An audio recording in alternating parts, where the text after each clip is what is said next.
السلام علیکم ورحمۃ اللہ وبرکاتہ۔ معزز دوستو، آج کل ہم یہ تجربہ کر چکے ہیں کہ ہم میں سے کوئی بھی دھوپ کو یعنی سورج کو ہم 2 منٹ 5 منٹ تک نہیں دیکھ سکتے۔ کیوں؟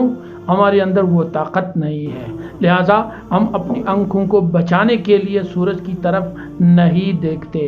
کیا کبھی یہ سوچا ہے کہ ہم اپنی انہی نظروں کو اللہ کے حکم کے خلاف کیوں استعمال کر رہے ہیں؟ کیا اللہ کے حکم کا لحاظ نہیں رہا؟ کیا اللہ کے حکم سے ہمیں ڈر نہیں لگتا کہ اگر ہم نے اس کو توڑا تو اللہ کا عذاب ہم پر آئے گا؟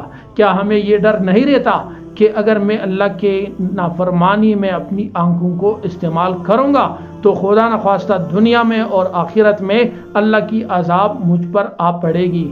اس لیے دوستو، اپنی دنیا کی خاطر تو ہم اپنی نظروں اور آنکھوں کی حفاظت کر جاتے ہیں، لیکن خدا را اپنے رب کو راضی رکھنے کے لیے بھی اپنی آنکھوں کو اپنی کنٹرول اور احتیاط میں رکھے، اور یہ مختصر زندگی ہے، اس کو پرہیز کے ساتھ، اس کو احتیاط کے ساتھ، اس کو روزہ رکھنے جیسا استعمال کریں۔ انشاءاللہ ہماری جیسے ہی زندگی ختم ہوگی تو افطاری کی طرح ہمیں خوشیوں والی زندگی ملے گی۔ اللہ پاک ہم سب کی حفاظت فرمائے۔ السلام علیکم ورحمۃ اللہ۔